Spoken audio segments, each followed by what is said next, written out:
Chapter 550, Catherine Uzumaki. Currently, Yuna and Karen were enjoying some alone time as Karen was sprawled on Yuna's lap, her butt pointing skyward, occasionally wiggling around. Today, Karen was in a rare mood where she didn't desire anything too over the top, so the two had been going at it leisurely. As another slight sting passed through Karen's body, making her wiggle and comfort, Yuna and Karen's head snapped towards the door. Within an instant, Yuna was seated in a relaxed position on the couch, drinking tea, while Karen stood behind her, fully and properly dressed with a neutral facial expression. A few seconds later, someone knocked on the door, and after receiving Yuna's permission to enter, the door opened, revealing a young girl with crimson hair and purple eyes. Yuna and Karen's eyes immediately sharpened when they noticed that the young girl seemed to be in a lousy mood and slightly depressed. "Is something wrong, Catherine? You are looking kind of down." I almost called her Karen, but I felt that would be too cruel a fate. No offense against all the Karens out there that aren't crazy. Catherine sighed deeply as she wondered if she really should share her problems with her two mothers, but after meeting eyes with both of them and seeing nothing but deeply rooted love and concern, she decided to just go with it. "Today, a few people at school made fun of me because I'm just the daughter of a mere maid." The air solidified as Yuna instantly came up with dozens of assassination plans and possible alibis she could use. On the other hand, Karen reacted completely differently as she straightened her back and looked at Yuna directly. "Yuna, let's get married." Did she enjoy being Yuna's maid? Yes, without a doubt. Was she willing to keep the job despite her child suffering due to it? Never. So, without a sliver of hesitation, she decided to discard her position as a maid and become someone officially married to Yuna. As for money problems, Yuna being filthy rich aside, Karen was the third best seal master of the Uzumaki clan, and her battle strength could easily match a cage, so she could easily earn enough money to live a luxurious life even if she weren't tied to Yuna. That sudden proposal utterly dumbfounded Catherine, but what shocked her even more was that Karen did not call Yuna respectfully for the first time since she became aware of her surroundings. "Mum, are you fine with calling mother that casually?" Yuna chuckled in amusement as Karen scoffed in disdain, directly sitting down next to Yuna like Hinata and Enko usually would do. "I am not Yuna's maid because she thinks I am below her. I am her maid because I enjoy the job." Naturally, Catherine was utterly dumbfounded by that revelation. She always saw Yuna happily chatting with her other women, while her mother always stayed respectful. Hence, she automatically assumed that her mother, and as a result of that, herself, had a lower status. Yuna saw her daughter's dumbfounded expression and couldn't help but chuckle in amusement. Karen's words are correct. I asked her whether she wanted to stay as my maid or not, and she clumsily declined to take up any other jobs. Karen decided to stay in her position because she liked it, not because she had no other choice. Catherine looked at Yuna in bewilderment before she realized something else about this whole situation. Mum likes her current position, but the moment she heard that I'm inconvenienced by it, she is willing to discard it. Warmth filled the little girl's heart when she realized that Karen was willing to sacrifice her own satisfaction for her as a determined expression appeared on her face. "Mum, keep your job as mother's maid.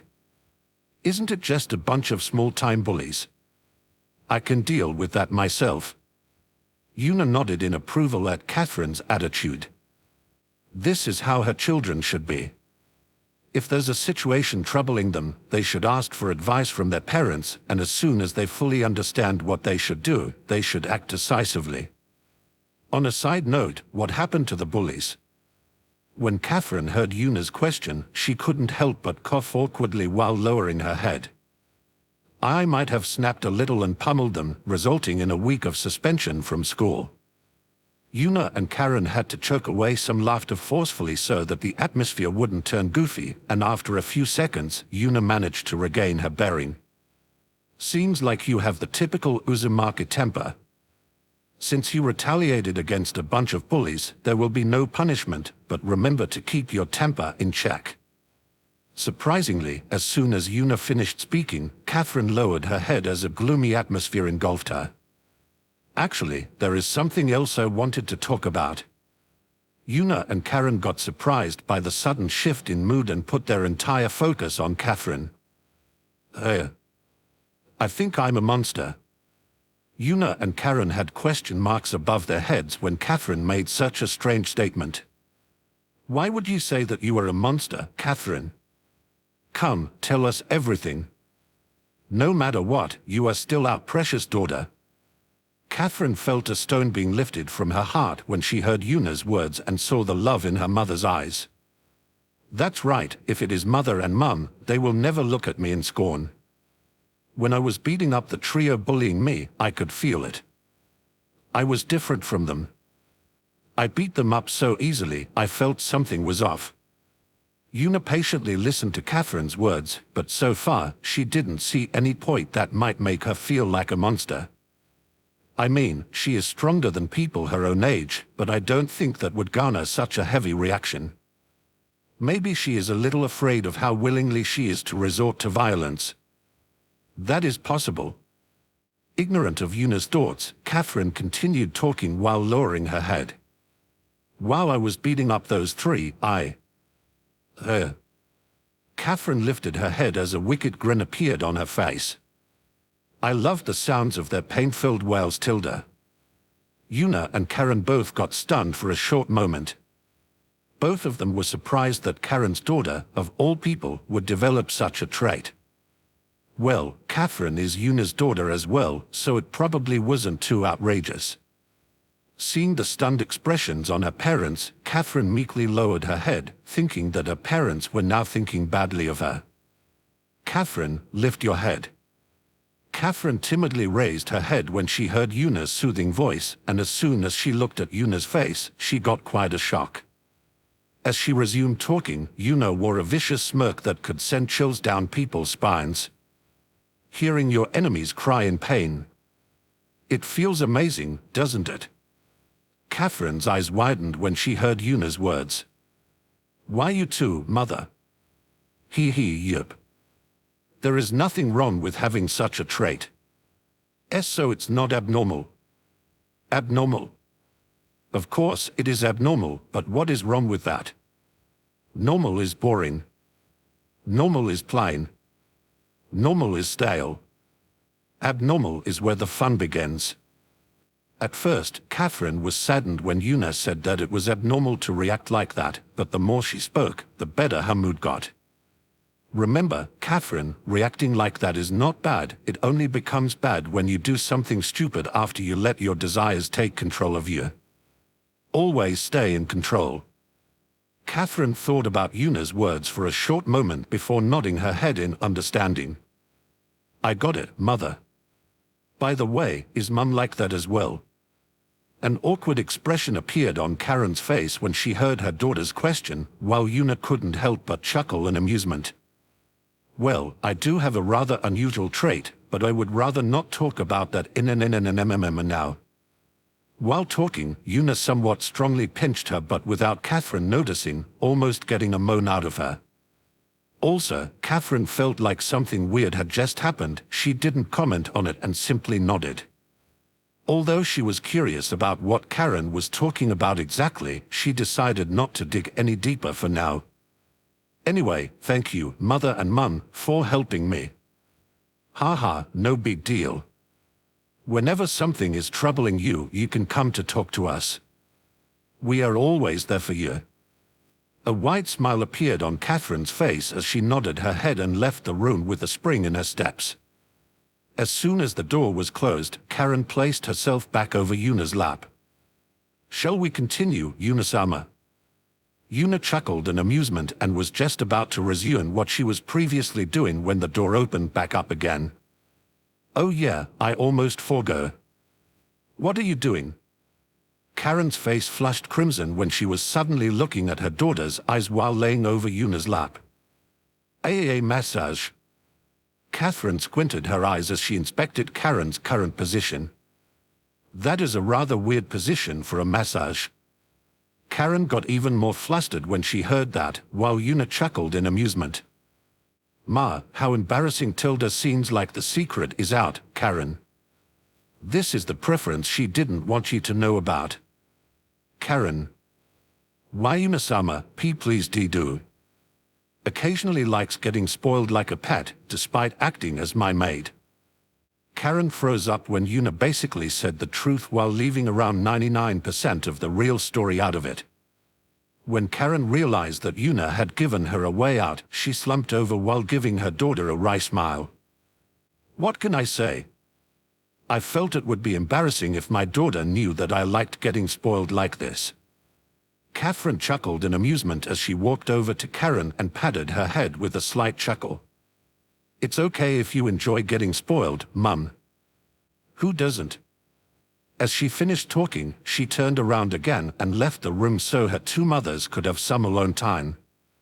What she didn't notice was that Karen's eyes briefly flashed pink due to the humiliation of being treated like a pet when Catherine patted her head while the aura around Karen changed for a brief moment.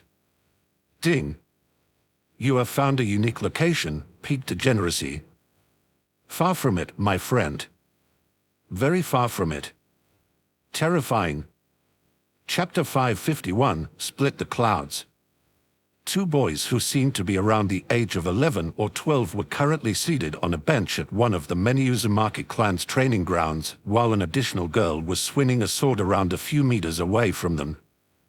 Unlike the girl, the boys went training and were opening small plastic packages containing cards. This time, I'll be getting something good. I know it, Inrita. Yeah, sure, Yuna. Inrita, the son of Naruto and Ino, looked rather similar to a younger version of Naruto, but his blonde hair leaned more towards Ino's hair color, while his eyes looked exactly like his mother's. Moments later, Yuno had freed the cards from their package, and after reaching the spot where the rare card was, his eyes bulged as he almost tossed the cards into the air. Why do I always draw Mother's card? The card he was staring at had a picture of Yuna smirking at the observer on it. In the top right corner of the card, the letter SSR were printed, showing that it was a card of the highest rarity. Well, you said you wanted something good, and that certainly is a good card. Yuno almost ripped his hair out when he heard Enrido's words. But I already got it 3 times. It's useless for me. Geez, why are you making such a ruckus, brother? Shouldn't you be training instead of playing around? Leave me alone, sis, today is a free day. As he said that, he started fiddling with Yuna's card and reading its description. War hero, huh? Honestly, I can barely believe that my goofy mother is a war hero.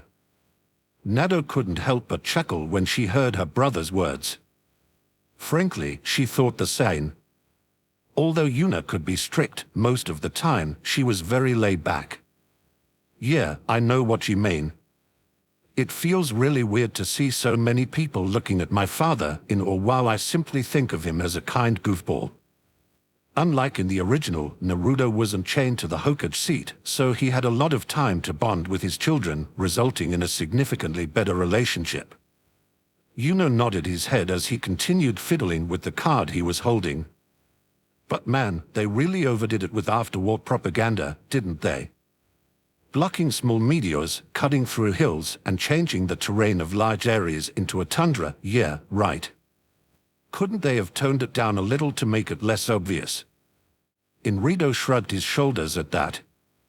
Well, she is the leader of Konoha's strongest clan, so I think it's pretty normal that people want to exaggerate her achievements. I just wonder why my father got the same treatment. An awkward expression appeared on Nado's face as the two boys were talking. The Jewer noticed that something was wrong, so Yuno immediately got concerned for his sister. Is something wrong, sis? Nado awkwardly scratched her head before she started talking. Well, I was curious about that as well, so I asked Uncle Zed at Berzabuza-sensei about it. Yuno and Enrido's eyes shone when they heard that. Zabuza was the Uzumaki clan's combat instructor for a long time now, and he pretty much had trained every Uzumaki who was currently on active duty at some point in time, garnering him a lot of respect. Quickly, tell us what he had to say about this. Nado smiled wryly and answered Yuna's question. He told me the actual scale of the battle was even bigger as it is described in the current history books. People thought no one would believe the books are real when they described what had actually happened during the war. The two boys looked at Nado in disbelief as their chins hit the ground. Seriously? Are you joking to mess with us? Nado shook her head and resumed talking. For example, the history books describe the destruction of a hill due to a clash of two powerful attacks, but Zabuza-sensei told me that every single clash had at the very least that much power. The duo couldn't help but be dumbfounded when they heard that. Is that really true, Nado? There is no way such a level of power is really possible, right? Ara tilde am I being doubted by my children and nephew? Mum. Mother. Auntie. Without the trio noticing, Yuna had appeared behind the bench Yuno and Enrito was sitting on. Nado immediately ran up to her and hugged her while the two boys looked at her with stars in their eyes. Is what Sis said true, Mum? Yeah, is it true? Are you really that strong? Yuna chuckled in amusement as she patted her daughter's head. How could that be? The shoulders of the two boys immediately fell when Yuna denied their question, causing her to laugh a little. That was like 15 years ago. I'm obviously much stronger now. What? Yuna made a grabbing motion, and suddenly a sword handle materialized in her hand that quickly started growing into a giant sword that Yuna casually rested on her shoulder. Pay attention, Nado. I will show you what kind of feats are possible using nothing but swordsmanship. Nado eagerly nodded her head, while the two boys became excited as well. Yuna moved her sword and slashed from the ground diagonally upwards, and then... well, that should be sufficient. Made the sword vanish and started walking away. No fair, you tricked us. Come on, Auntie, show us something cool. While the two boys were pestering Yuna, Nado dazedly stared into the sky where two clouds were hovering. She split that cloud. Still in a daze, Nado picked up her sword again and slashed it from the ground diagonally upward, copying Yuna's movement. Far from enough. She did it again. Wrong. Again. I can do better. Slowly, the daze was lifted from her eyes as her fire of ambition was ignited. For now, this will be my goal. Again and again, she repeated the same movement, and every time she did, she felt her slash be a little better. A little stronger, a little faster, and a little more profound. I want to split the clouds tilde. Chapter 552, Some More Utsutsuki. It was yet again time for everyone's favorite event where children from different countries are forced to fight each other to the death for the amusement of the masses, the Chunin exams. The first two rounds were already over, and it was time for the finale, which entailed simple tournament-style one-on-one fights. Currently, a girl with brownish-red hair and deep purple eyes was fighting a gloomy-looking boy with iron sand floating around him. That girl was Yuna's first child with Mai Terumi. Frankly, that little girl was quite a monster, as she had not only inherited Mai's lava and boil style but even Yuna's ice style, granting her great affinity to every basic element except for lightning and giving her an incredibly versatile moveset. Despite that, the boy wasn't backing down in the slightest as he was surrounded by ice, lava, and acid mist. He expertly defended himself with his iron sand, easily elevating the fight to Jonin level. Nevertheless, the fight ended a few minutes later, simply due to Mai overwhelming her opponent with her superior chakra reserve. The next pairing was quickly revealed as a fight between siblings as Yuno was picked to fight his sister, Nado. While the crowd was watching the two kids in anticipation, a frown appeared on Yuna's face as she looked skyward. Seems like your extended family is here, Kaguya. Kaguya glanced at Yuna before nodding in understanding and putting her focus back on the match, clearly being no longer interested in the matter. Yuno and Nado were just about to begin when something heavy landed between them, causing the arena's floor to crack. A bulky, mostly covered person with gigantic white skin and a single horn had fallen from the sky and landed in the middle of the arena. The figure roared loudly as it lifted its arms and crushed them on the ground, clearly intending to destroy most of the stadium. However, how naughty Tilda, this stadium belongs to my Uzumaki clan, so no destroying it, okay Tilda. His fist smashed onto the now ice-covered ground, but the expected destruction didn't come, as the colossal figure only managed to put a slight dent into the frozen floor. Before they could realize what had just happened, a fist smashed into his face, resulting in their head crashing into the ground. Mother Mun. Naturally, the one who attacked him was Yuna, who was responsible for freezing the ground as well. Yo, it's me. You two should stand back, this one is beyond your pay grade. He Tilda, and it isn't beyond yours. A tall man appeared floating behind Yuna. He had white skin, two coved horns, and long, white, smooth hair. Additionally, he was currently in a kicking position aimed at Yuna's head. Just when the kick was about to land, the sole of a shoe smashed into his face, sending him flying towards his friend. Uncle. Yo, kids, just sit back and relax while Nasan and I solve these two. Naturally, the appearance of two unknown, clearly hostile, people caused some chaos in the arena, but before anyone could panic, a dignified aura covered the whole stadium. Silence. A single word, yet everyone stopped speaking instantly. This arena and all the spectators are under the protection of my Uzumaki clan and me. No harm will come to you. Just see this little attack as a sideshow you can enjoy between two fights. The Chunin exams will continue after this event is over. While the crowd calmed down, Yuno and Nado's jaws hit the ground as they started whispering with each other. Damn, to think Mother can act like that. Yeah, Mum is really cool right now. She should be like that more often instead of her usual sloppy appearance. Yeah, totally.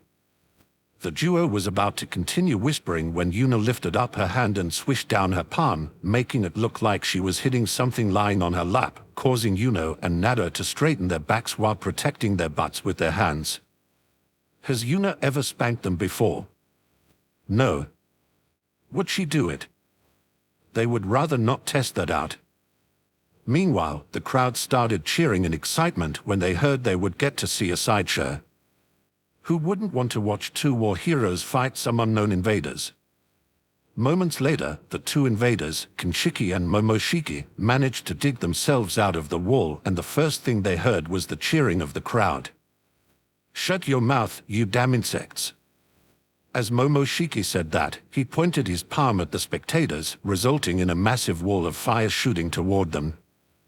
At first, there were a lot of panicked screams, but moments later, the fire collided against an invisible barrier and was harmlessly extinguished, resulting in even more cheering. Ha ha ha, he called us an insect but is trapped like one himself, you know.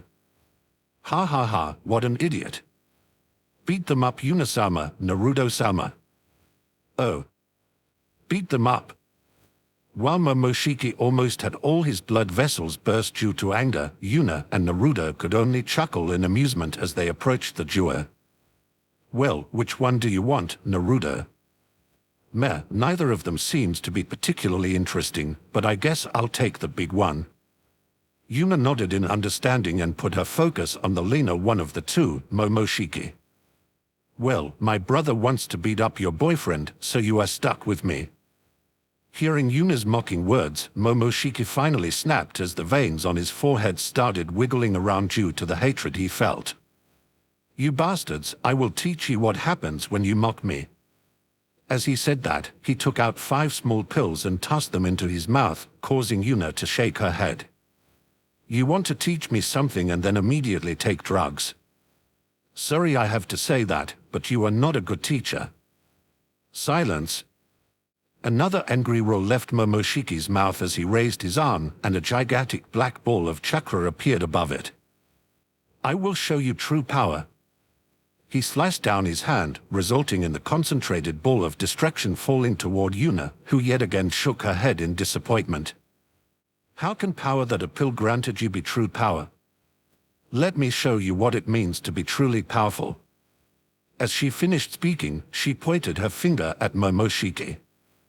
As if nature itself understood what she wanted, ice tendrils formed around her and shot towards the giant energy ball, and just before colliding, they split apart into thousands of small ice ropes and engulfed Momoshiki's energy ball.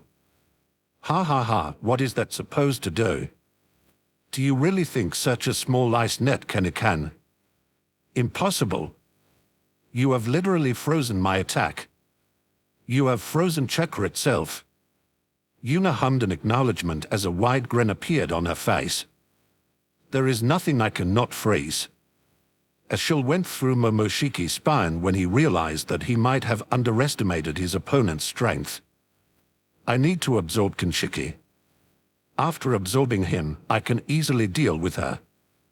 He was just about to search for Kinshiki when Naruto landed next to Yuna, confusing Momoshiki.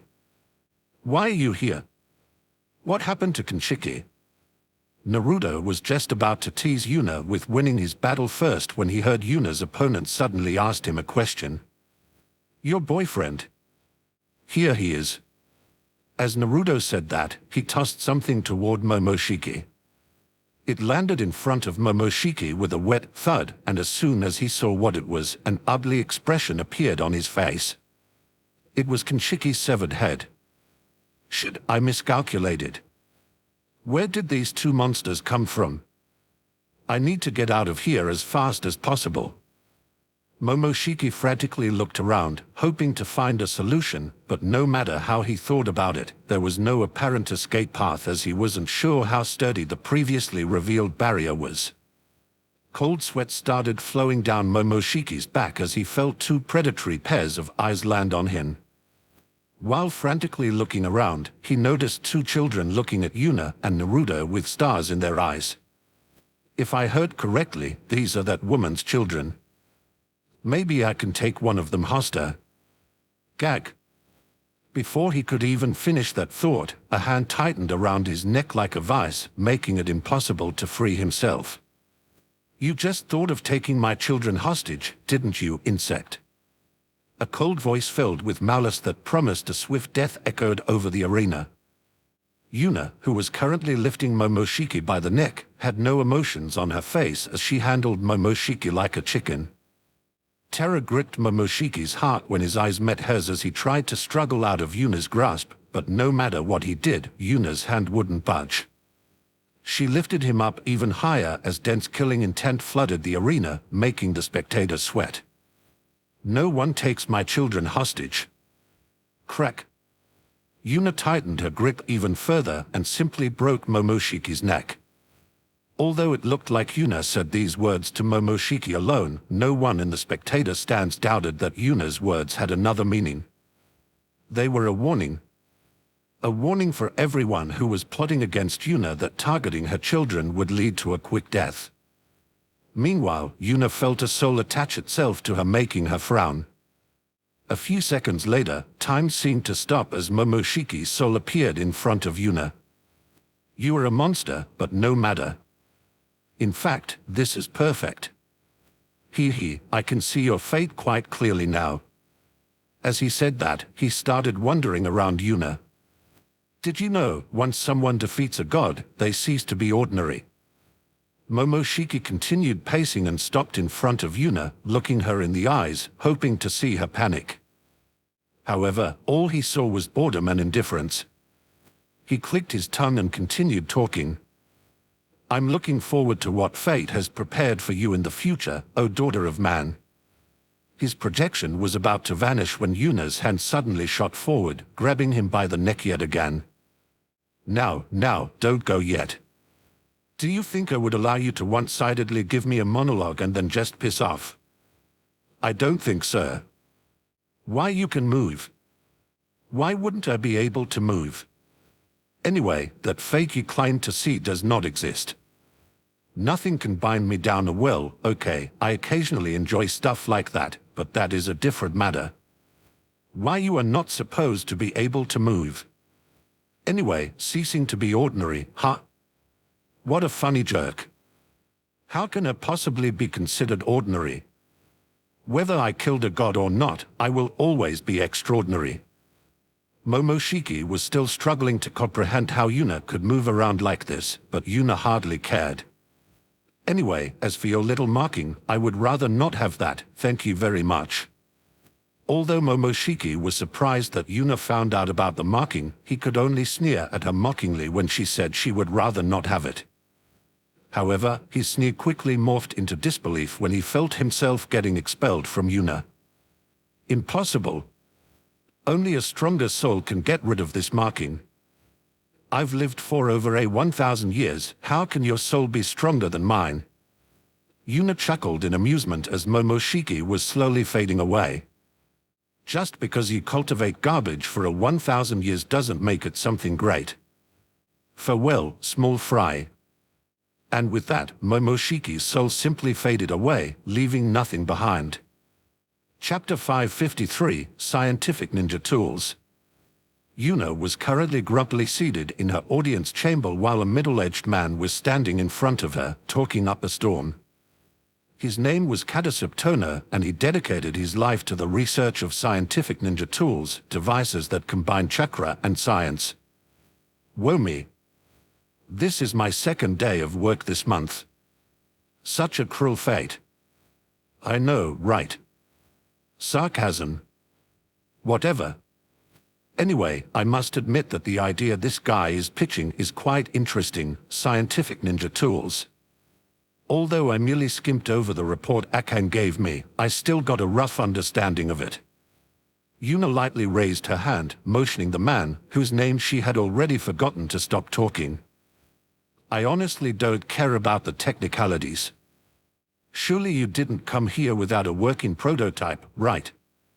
At first, Kadasup was disappointed when Yuna stopped him, thinking that she would reject his idea, but when he heard her following words, he almost facepalmed himself due to his stupidity. Right, why am I getting all scientific here? As a clan head, she must have tons of work to do and has no time to listen to my long-winded explanations. I should have shown her the final product from the start. Ha ha ha, of course, I have a working prototype with me, here it is. As he finished speaking, he took out a storage scroll, but before he could open it, someone snatched it out of his hand, dumbfounding him. He looked around and quickly noticed the maid standing next to Yuna, opening the scroll and unsealing its content. Fast. I didn't even see her move. A shiver went through Kadasuk's spine as he realized that his scientific ninja tools weren't useful if he couldn't activate them in time. Meanwhile, Karen handed the content of the scroll to Yuna, a wrist guard-looking device and a bunch of small scrolls. Yuna strapped the deceive to her arm, and after inspecting it and the small scrolls for a moment, she inserted one of the scrolls into the device. After fiddling with it for a short moment, she managed to activate it, resulting in a blue ball of spinning chakra appearing above her hand. Interesting. Although Kadasup was surprised at how easily Yuna figured out what to do without his explanation, he couldn't help but get excited when he heard her praise. He had made multiple requests to the Hokage to open a new official research lab dedicated to developing scientific ninja tools, but due to the constantly changing Hokage, his request always got ignored or overseen. Now, he had finally decided to let go of his pride and ask one of Konoha's clients to fund him instead of the village itself. However, Yuna's following words quickly plumbed his excitement. Quite the interesting toy, I have to say. Naturally, Kadasuk's face fell when Yuna called the thing he had dedicated his life to a mere toy. He was just about to complain to Yuna no matter her position when she clarified her words. Oh, don't get me wrong. I'm not playing down the usefulness of this thing in the slightest. For Genin, this is the ultimate weapon. For Chunin, it is a powerful trump card. For Jonin, it is a useful tool. For Cage, this is a neat little trick. And for me, it is a simple toy. Yuna's words dumbfounded Kadasup, and he only managed to regain his bearing after a few seconds. And may I ask why it is a simple toy for you? Yuna chuckled in amusement as she eyed the spinning chakra ball that was still resting in her hand. This is the strongest level of jutsu this device can create, right? Kadasuk simply nodded his head, not understanding where Yuna was going with this. A jutsu of this level is simply meaningless for me. As she said that, she lifted the hand holding the Rasengan above her head and injected her chakra into it, instantly increasing its size by multiple meters. Kadasuk's eyes bulged as he staggered backward and landed on his butt while eyeing the monstrous spinning ball of death with terror. The image of Yuna leisurely supporting her head with one hand while the other hand held up a gigantic Rasengan would stay with him for a long time. What incredible power! This will be my goal for now. I will build a scientific ninja tool that can compare to that power. Moments later, Yuna allowed the Rasengan to dissipate harmlessly. She unequipped a wrist guard and tossed it back to Kadasuk, who clumsily caught it. My Uzumaki clan will fund your research. I don't mind if you continue developing weapon technologies, but you need to spend an equal amount of time developing quality-of-life equipment. Kadasuk was about to protest, but before he could do so, Yuna said the two words that every researcher had dreamt of.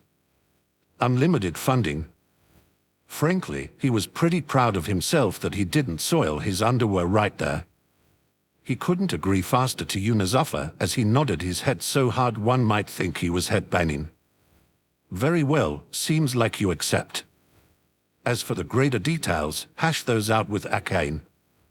Kadasuk eagerly nodded his head again and again as a large smile appeared on his face. Finally, his research could start blooming. All right, where can I find AK? Before he could finish talking, Yuna waved her hand, causing him to disappear. She should be around there probably. Yuna-sama. Yuna glanced at Karen and saw the concern in her eyes, causing Yuna to smile. You are worried that wars will get even more brutal if even civilians can wield such power. Karen simply nodded her head at that, while Yuna sighed deeply. Unfortunately, that's how it is. It's only a question of time until other people develop better weapons as well, so we can't fall behind. A vicious cycle filled with hypocrisies. Would they really dare to attack Konoha while you are here? Who knows? People are stupid, after all. Besides, it's not like I plan to stay here permanently. Karen simply nodded her head in understanding, agreeing with Yuna's words. Chapter 554, A Powerful Opponent.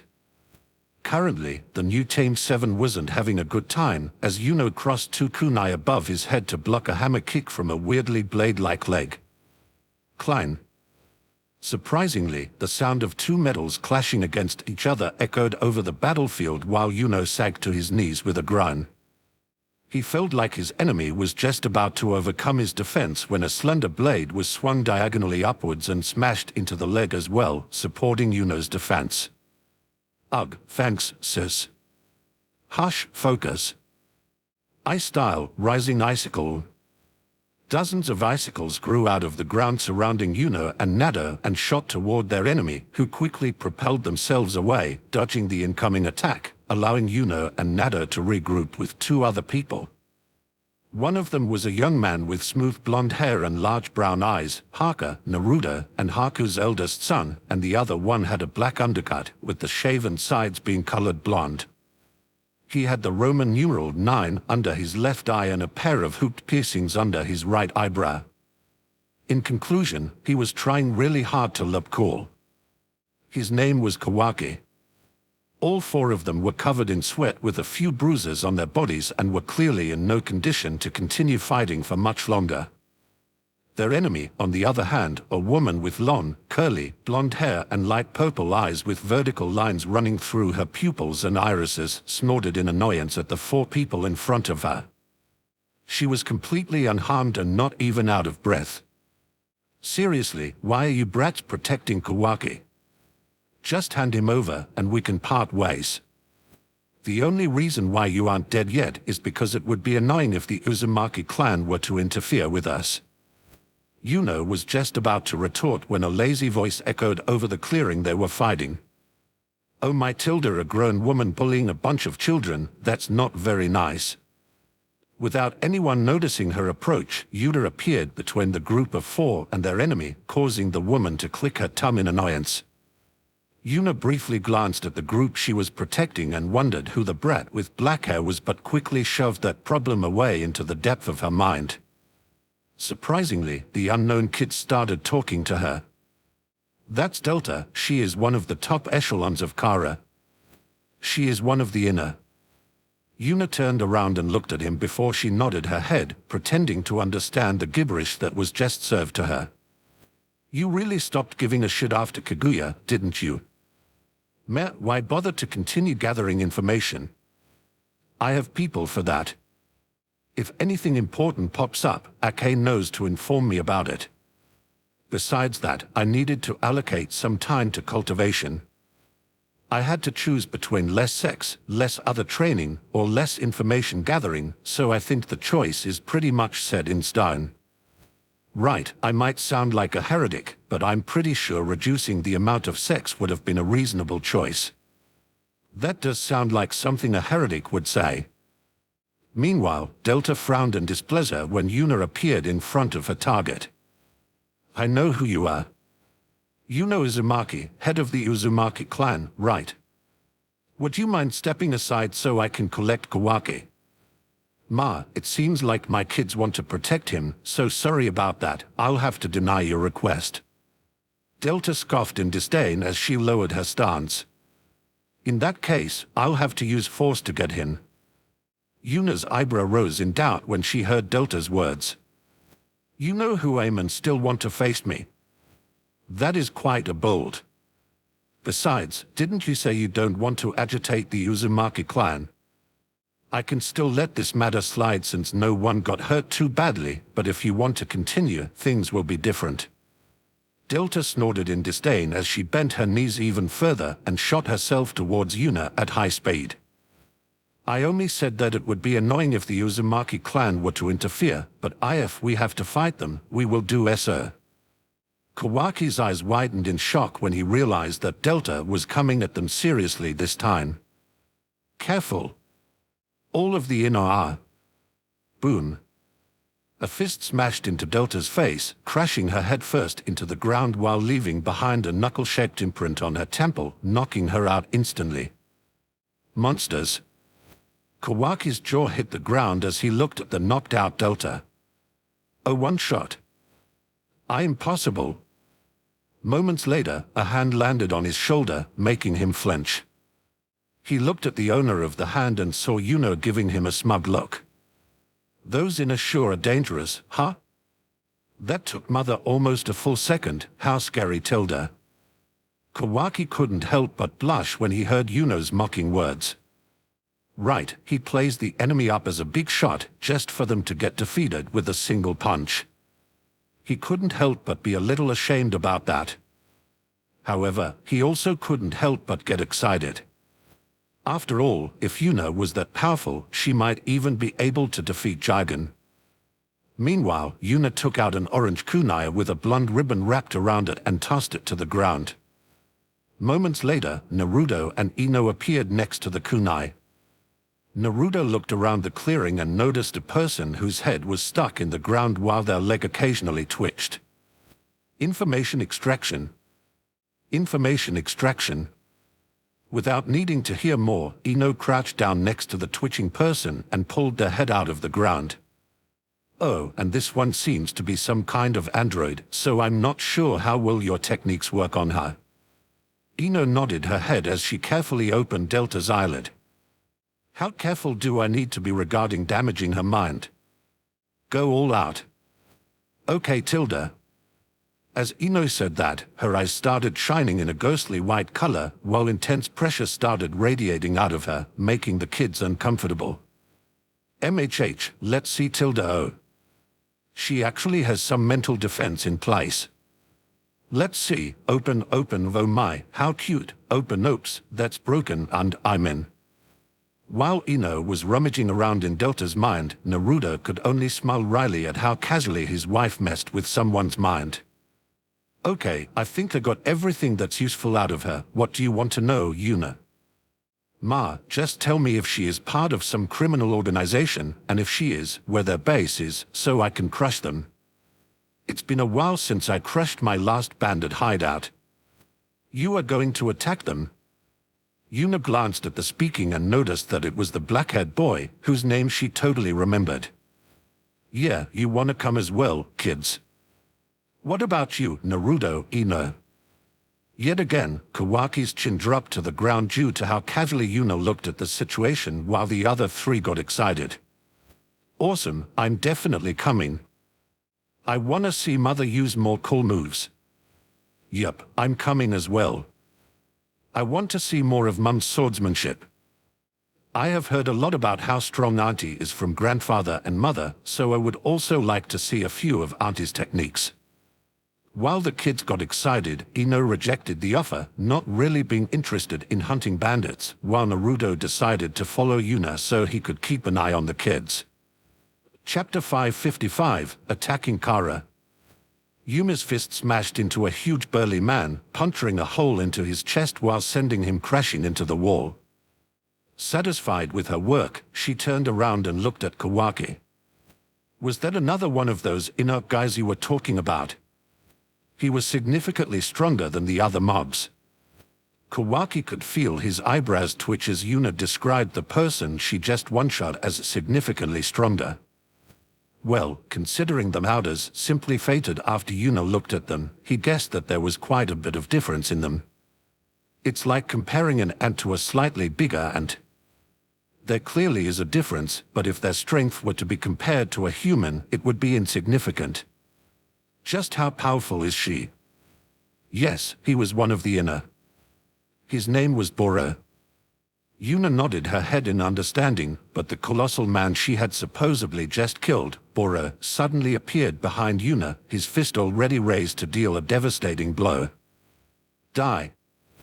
However, his fist hit nothing as Yuna suddenly disappeared from her position and appeared behind him, resulting in a small red line appearing on Boro's neck. Moments later, his head fell down as it was separated from the rest of his body, causing Yuna to chuckle in amusement. Oh my, you survived getting your heart destroyed. I am impressed. To everyone's surprise, the flesh of Boro's neck started wiggling, and moments later, he managed to grow a new head, impressing Yuna quite a bit. Well, to think you could regenerate your head this quickly. It must have a considerably simple structure to be reformed this easily. Naturally, Boro wasn't happy about her mocking words and exploded in anger. I will definitely kill you. Black mist started surrounding him and Yuna as he charged at her again, causing Yuna to shake her head mirthfully. Why does a weakling like you even bother to stay in my way? Yet again, Yuna vanished from her position far faster than her enemy could see, and moments later, blood splattered as her opponent was sliced into 4 pieces. Well, let's see what happens now. Will all the pieces merge together, or will only one piece regenerate? According to one of Yuna's predictions, one of the 4 pieces started wiggling around, and a moment later, the bulging figure of her enemy returned to life, muscles quivering in anger. ARA. Only one piece regenerates, so you must be the 1-core type. Well, finding your core is too much of a hassle, so I guess I'll just obliterate your whole body. Her enemy gritted his teeth when he heard Yuna's words as he looked at her with hatred. Why are you not affected by my black mist? Usually, Yuna should have felt numb by now due to the exposure to his black mist, but she still seemed completely fine. Huh? Isn't it just a mere virus you are trying to infect me with? Do you honestly think you can defeat me with a cold? Well, I do admit that those scientific ninja tools have some nifty abilities, but at the end of the day, they have reached the level I predicted them to be at. Mere toys.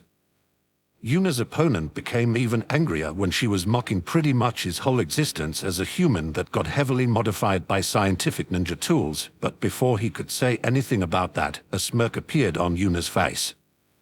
Speaking of having a cold, don't you feel like it's getting pretty cold in here?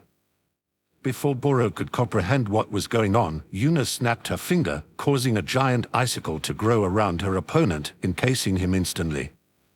Let's see if you can regenerate from this. Moments later, the icicle shattered, resulting in Boro's body shattering into thousands of ice shards, killing him permanently. Well, that's that. And what do you want, old man? You don't look like a fighter to me. While Yuna finished off Bora, a middle-aged appeared and walked out of one of the nearby doors. He had white hair, a well-trimmed mustache, and thick glasses with orange lenses. Behind those glasses was a pair of light green eyes. He wore a black collared shirt and matching pants. I'm not that old, you know, and my name is Amada Sanzo. I'm indeed not a fighter, but I would like to switch sides. I'm not calling you an old man because you are old, but because you look like one.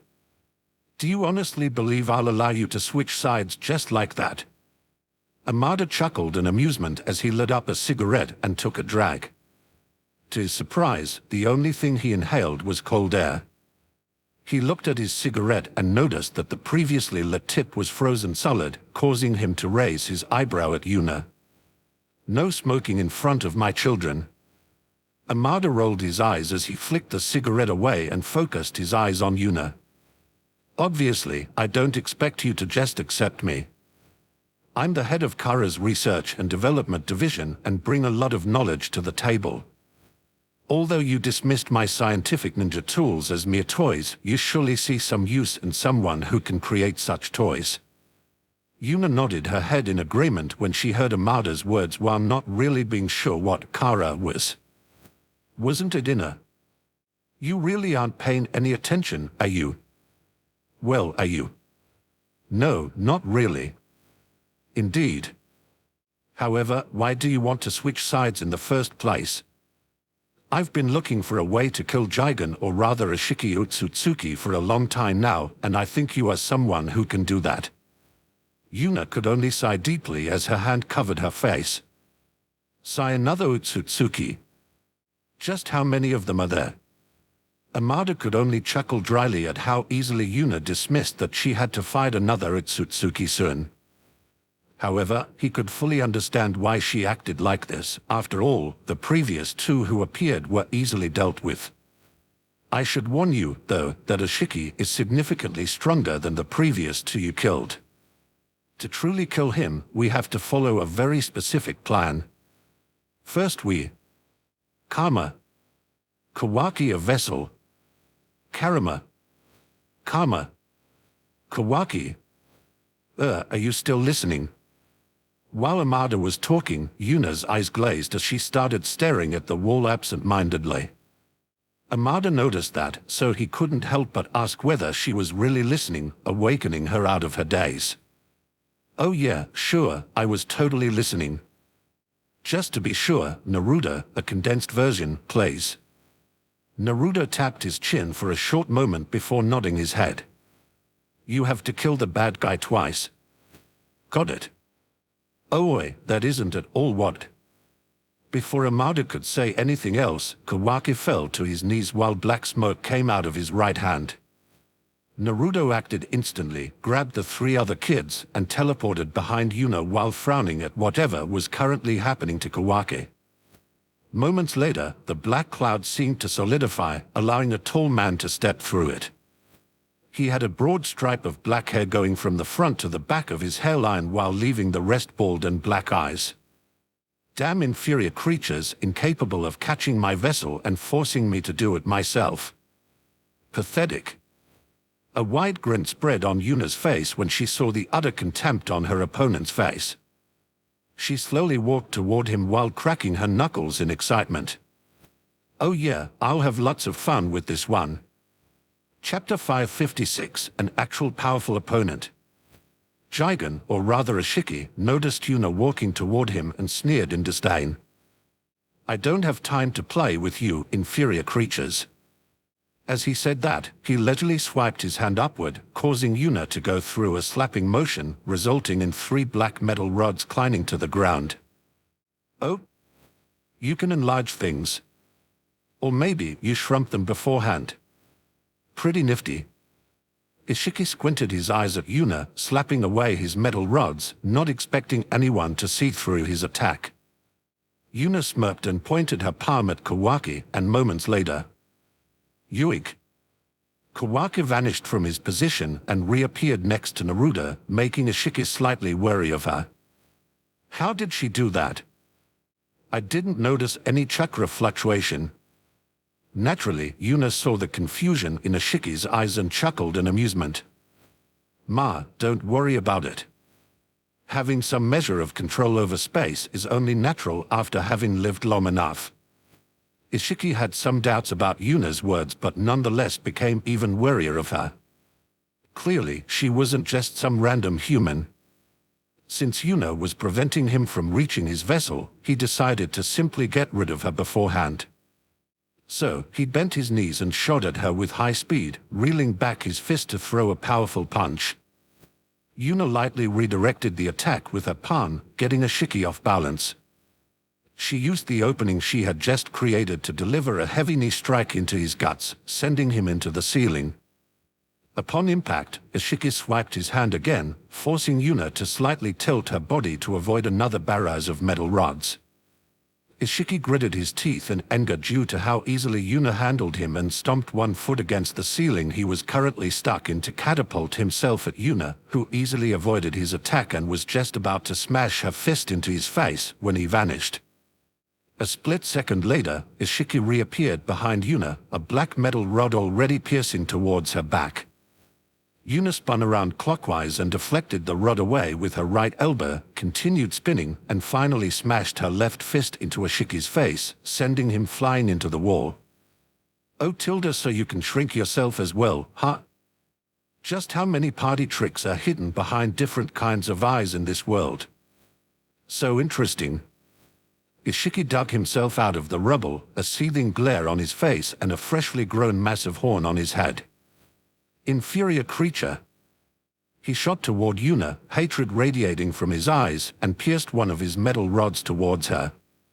"Fine, fine, let's finish with the foreplay, shall we?" An ice sword appeared in Yuna's hand, which she quickly pierced towards Ishiki, making him smirk. He noticed that if neither of them retreated, Yuna's attack would land first, possibly giving her a chance to dodge his own attack. However, this was precisely what he wanted. He activated his ability to shrink things and used it on Yuna's blade, hoping that the surprise of suddenly losing her weapon would be enough to distract her and stop her from dodging. However, it didn't shrink. The roles got reversed as the surprise of not being able to shrink Yuna's weapon caused him a lapse in attention, resulting in Yuna's blade clumsily piercing his heart while simultaneously dodging Ishiki's attack. Yuna chuckled in amusement as she casually rested her sword on her shoulder. "You tried to shrink my weapon, huh? Sorry, but my thing doesn't go limp so easily." Moments later, Ishiki's body started transforming. His horn grew even more pronounced and now was fully wrapped around his head and protruded out from his head's right side. Additionally, his skin became white, the usual Utsutsuki clan color, while black tomo markings appeared on his stomach. Simultaneously, Kawaki fell to the ground, holding his right hand in pain. Seeing this, Amada couldn't help but get a little curious. "So that is what it looks like when a karma fades away." Naruto squinted his eyes when he saw what happened to Kawaki. Unlike Yuna, he was paying attention to the situation, so he understood what was going on rather quickly. When karma is activated, all other markings disappear. I guess they don't want any clones to run around, huh?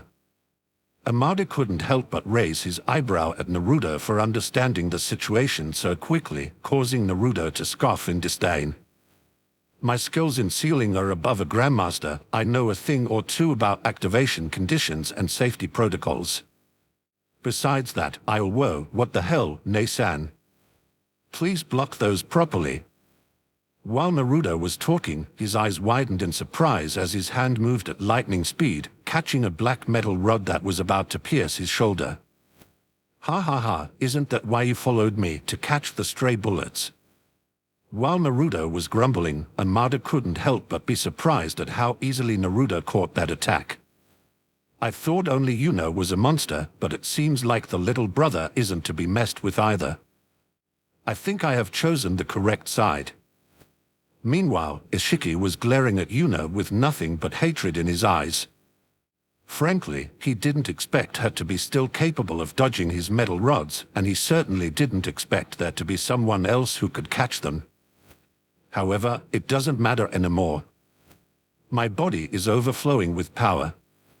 Unfortunately, this weak body will crumble due to the overwhelming power in about a day, but that doesn't matter.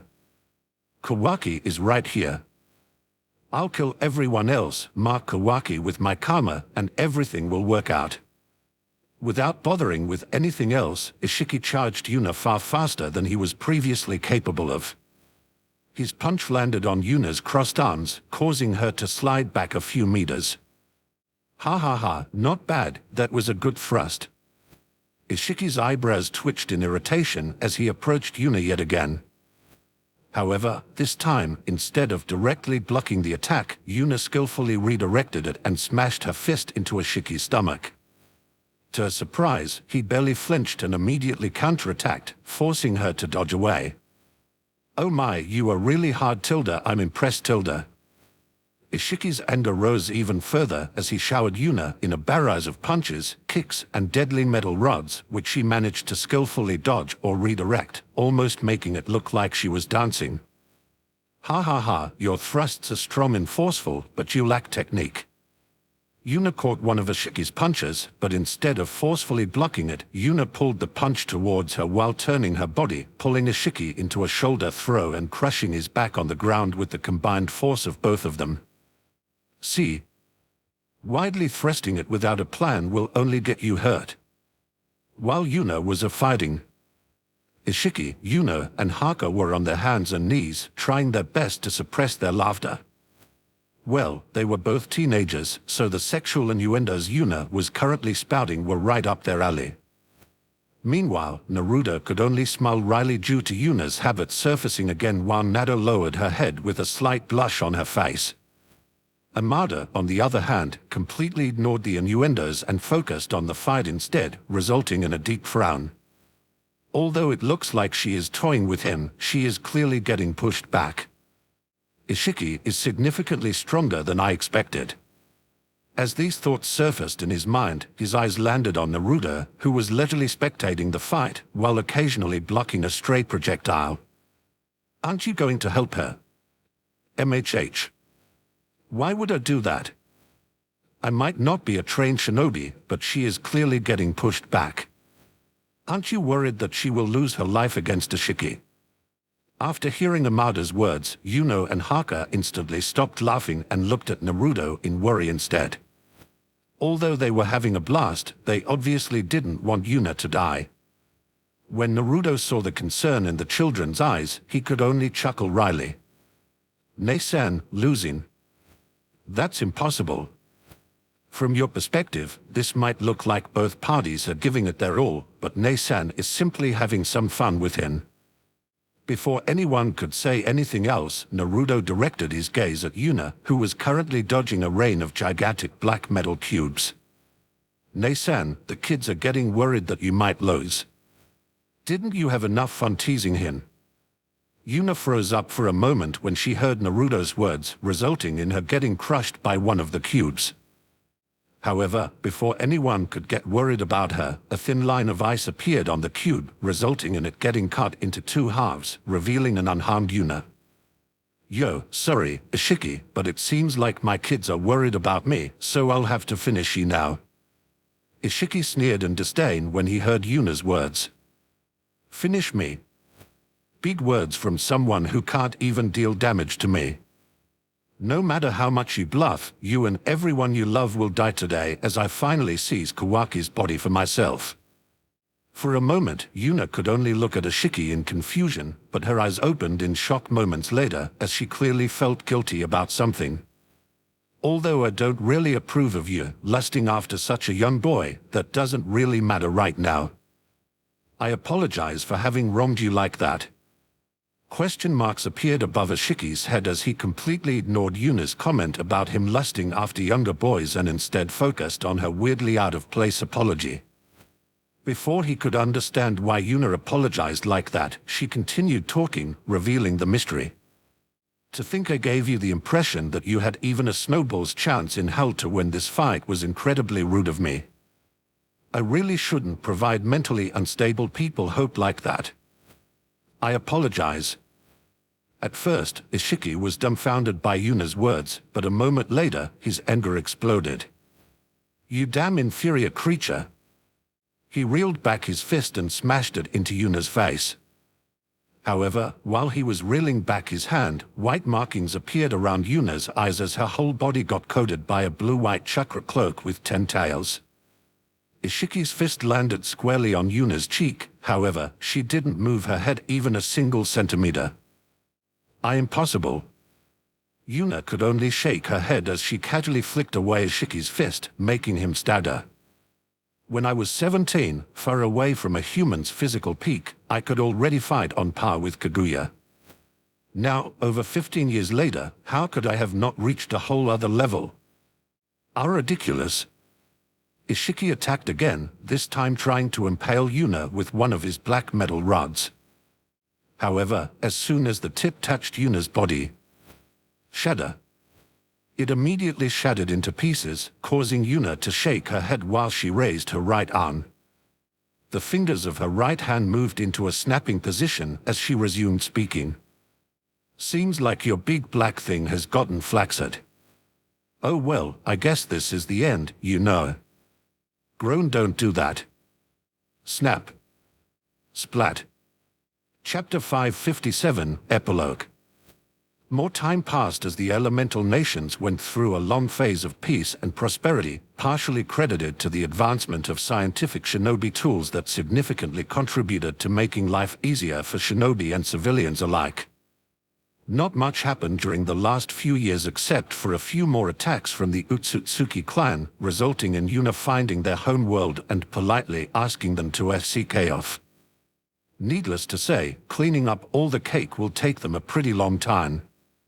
Anyway, another significant event that happened was Yuna and Hinata's wedding, which was attended by all the big shots of the nation and turned the whole city of Konoha into a week-spanning party yet again. As for why Hinata was the only one of Yuna's women to attend the wedding as a bride, well, all of them had different reasons for not wanting to get married. Anko had not the slightest interest in marriage in general, claiming that stuff like that was too stuffy for her. Frankly, Yuna was the same, but since it would make Hinata happy, she just went with it. On the other hand, Karen definitely wanted an official ceremony that bound her and Yuna together, but she had slightly different expectations of what that would entail. Let's just say that rather than a ring, she would prefer a collar. Mai, who was initially obsessed with finding a marriage partner, significantly calmed down after Yuna explained to her that cultivation would significantly prolong her life, so she didn't mind if Hinata went first. However, she insisted on having her own wedding at some point in time. Meanwhile, Kaguya didn't really understand the concept of marriage too much, so she couldn't care less about it if Yuna didn't insist. Wasn't she already together with Yuna? Why would a wedding change anything? On the other hand, Naruto had a grand four-way wedding where he married 3 women at once. Yuna couldn't help but be impressed with Naruto. Not everyone can go through a whole wedding ceremony with a relaxed smile while 2 powerful killing intents are permanently locked onto you. Anyway, Yuna's children grew up well, as all of them found something they could call their calling.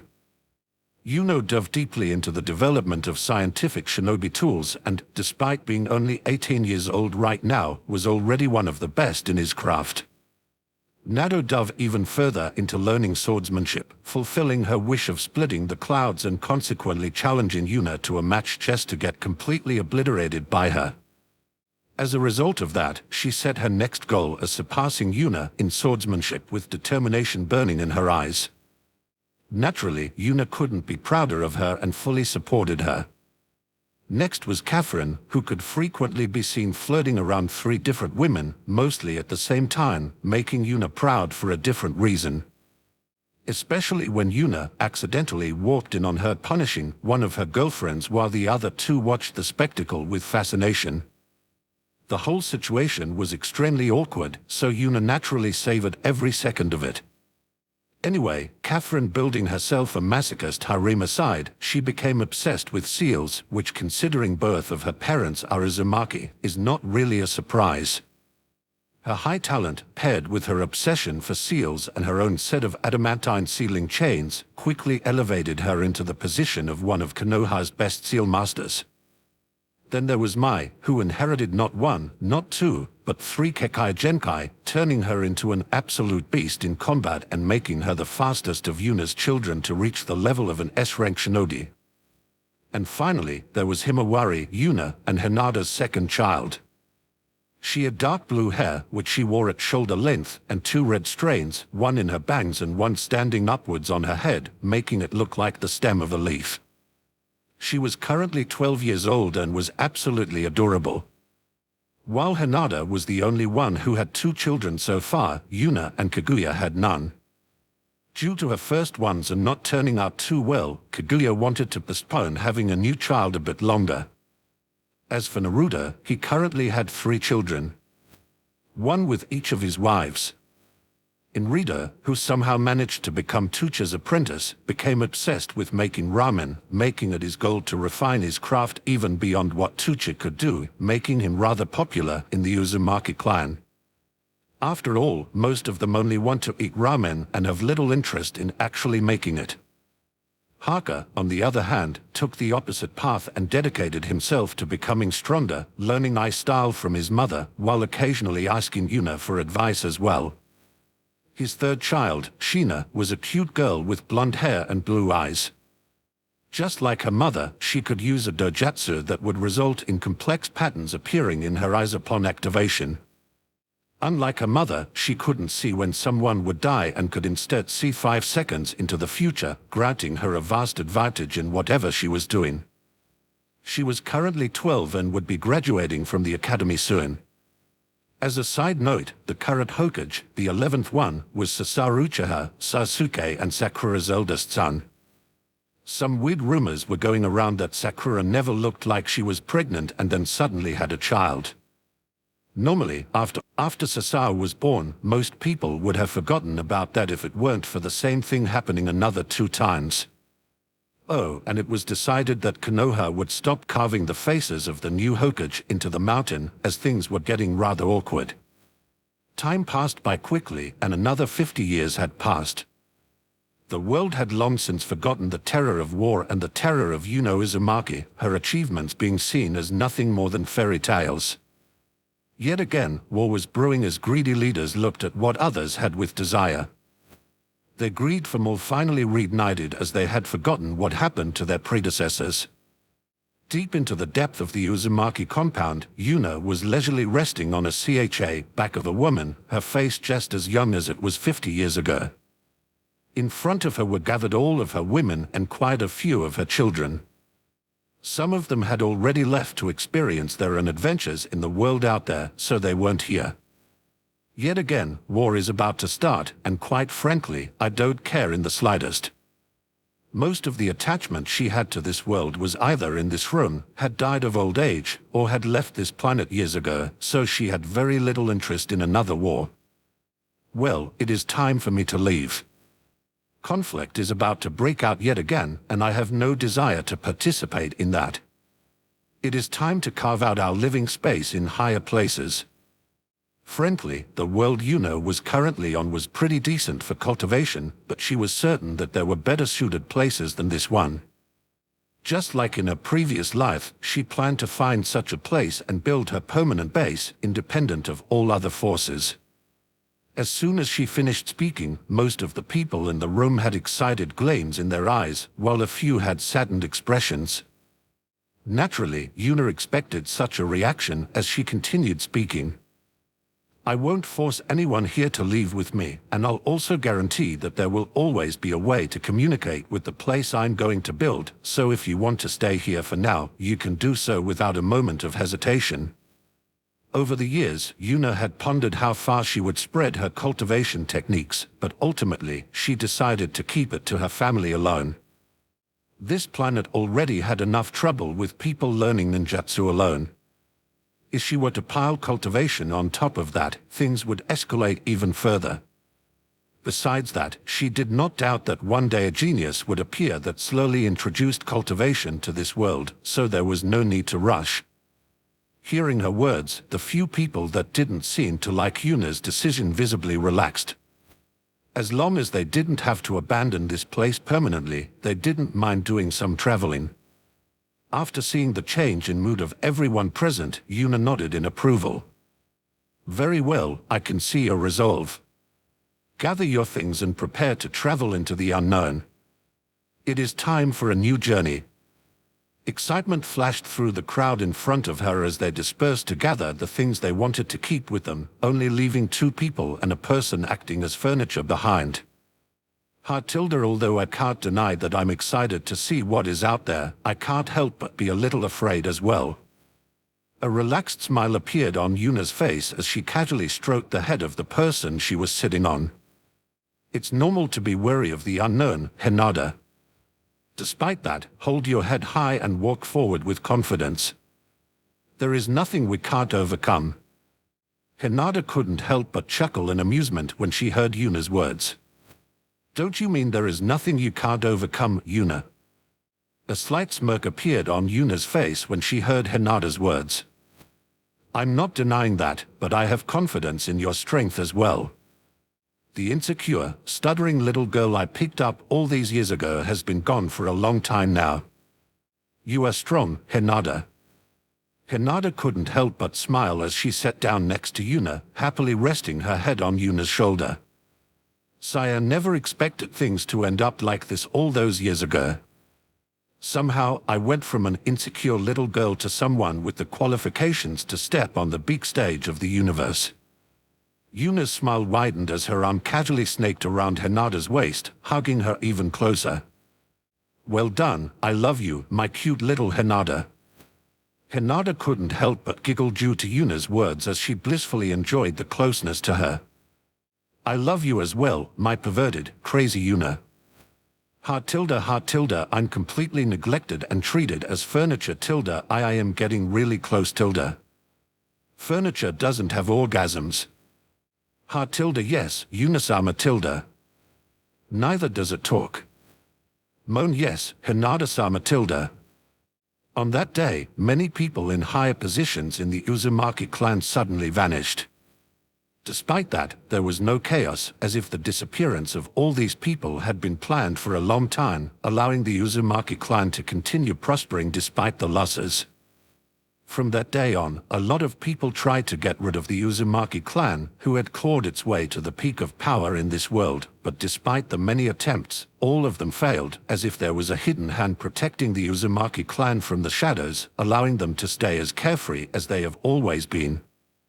And just like that, Yuna, Naruto, and many of their women, children, and grandchildren left the planet searching for new adventures. The end.